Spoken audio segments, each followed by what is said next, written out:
নমস্কার বন্ধুরা, আমি ইন্দ্রাণী এটিটির পক্ষ থেকে আমার নতুন ব্লগে আপনাদের সকলকে স্বাগত জানাই। আজ জন্মাষ্টমী সোমবার। দেখো আমার বাড়ির ছোট্ট গপু কি সুন্দর করে সেজে বসে পড়েছে সিংহাসনে। খুবই স্বল্প আয়োজনে আমি এই পুজোর আয়োজন করেছি। সবাইকে ভালো রাখুন সৃষ্টিকর্তা, পালনকর্তা। ফল মূল মিষ্টি, তার পছন্দের চকলেট বিস্কিট কিছুই উপাচারে কম পড়েনি। যদিও তোমাদের মনে হতে পারে যে আমার চ্যানেলে তো শুধুই ট্রাভেল ব্লগ পাওয়া যায়, কিন্তু তবুও আজকের এই বিশেষ দিনে আমার ছোট্ট গোপুসোনাকে তোমাদের সাথে শেয়ার করলাম। সবাই বলো কেমন হয়েছে সাজটা তার। একটু পরেই পুজো শুরু হবে এবং পুজো সেরে তার আশীর্বাদ গ্রহণ করব। তোমাদের সাথে আরও একটা জিনিস শেয়ার করব। এই দেখো, নন্দ উৎসবের ছোট্ট গোপাল সেজে আরও একজন আমার বাড়িতে এসেছে। বন্ধুরা, আজ আমরা চলে এসেছি উত্তর কলকাতার চালতা বাগানের ঝুলন বাড়িতে। শ্রী রাধা গোবিন্দজির এস্টেটের আন্ডারে এই ঝুলন বাড়ি।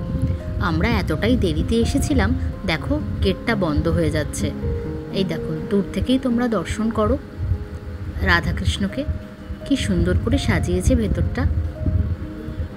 রাধাকৃষ্ণের এই মন্দিরটা বাইরে থেকেই দেখা যায়, কিন্তু বাড়ির পিছনের দিকের অংশে রয়েছে এই বড় ঠাকুর মন্দির। দেখো কি সুন্দর করে ঝুলন উপলক্ষে সাজানো হয়েছে। সামনে রয়েছে একটা সুন্দর ফোয়ারা, সামনেই রয়েছে রাধাকৃষ্ণের মূল মন্দির। এখানে রাধাকৃষ্ণের মূল বিগ্রহ রয়েছে, আর ঝুলনের সাজে কি সুন্দর করে সেজে উঠেছে গোটা মন্দির। দেখো, চলো আমরা আস্তে আস্তে ঘুরে দেখব এই দালান ধরে শ্রীকৃষ্ণের বিভিন্ন লীলা ফুটিয়ে তোলা হয়েছে পুতুলের মাধ্যমে। এই দেখো, নৌকোবিলাস, বকাসুর বধ। এই দেখো, ঝুলনে দোলনায়, ফুলের দোলনায় দুলছেন শ্রী রাধা আর কৃষ্ণ। অঘাসুর বধ, এই সমস্তই পুতুলগুলো আনা হয়েছে কৃষ্ণনগর থেকে।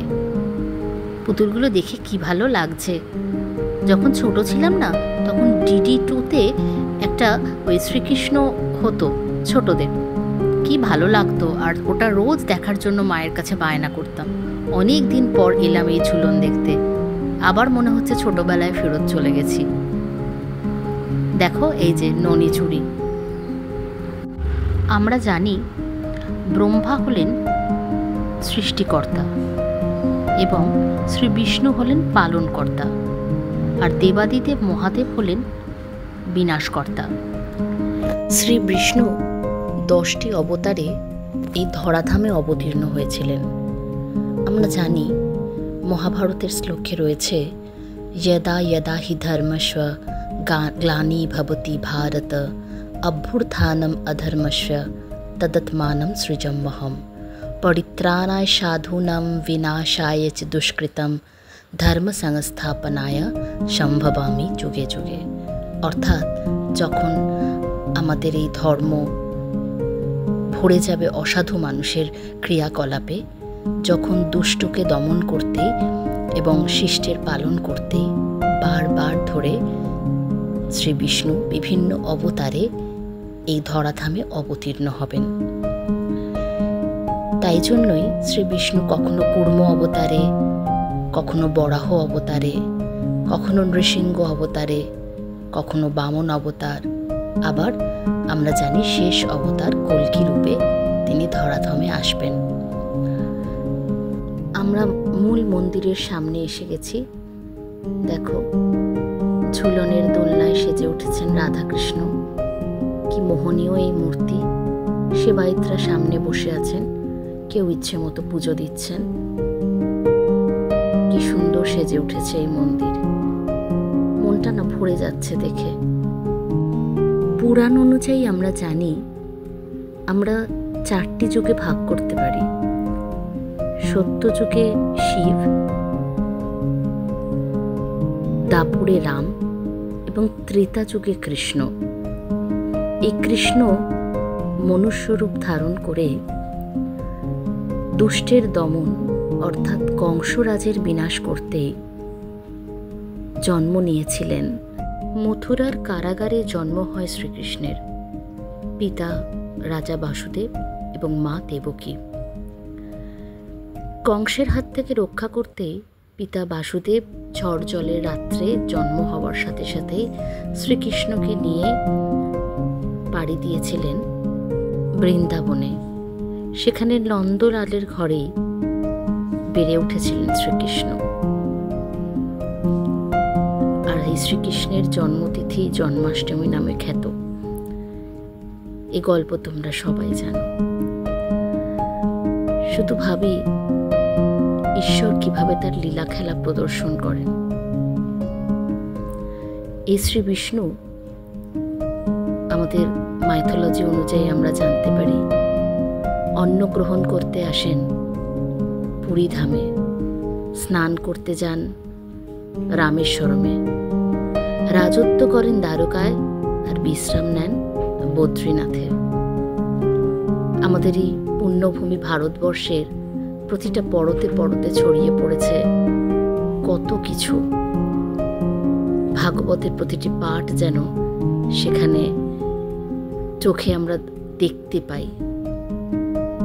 18টি পুরাণ, বেদ, উপনিষদ, বেদান্ত পড়েও যেন এর কুল কিনারা পাওয়া যায় না। যাই হোক বন্ধুরা, এখানে শ্রীকৃষ্ণের বাল্যলীলা সুন্দরভাবে তুলে ধরা হয়েছে। আমি দু চোখ ভরে দেখছি, তোমরাও দেখো। পারলে এসো কোনো বছর। ঝুলন বাড়ির ঠিকানা তো তোমরা পেয়েই গেলে। বাইরে একটা খুব বড় মেলা বসেছে, চলো যাই এবার মেলা দেখে আসি। এই দেখো, মেলা মানেই তো মিলন ক্ষেত্র বলো। কত মানুষের আনাগোনা, আচারের স্টল, খেলনার দোকান, ঘরের হাট, হরেক রকম জিনিস, এছাড়া চুড়ি, কানের বালা। আর এই পাশে দেখো কত রকমের খাবার বিক্রি হচ্ছে। এই আচারের স্টলগুলি আমার ভীষণ প্রিয়। তাছাড়া এই যে মেলায় বিক্রি হয় গরম গরম জিলিপি, গজা, এগুলোও আমার খুব ভালো লাগে। যেন কিছু কিনি বা না কিনি, মেলায় এলে মনটা খুব খুশি হয়ে যায়।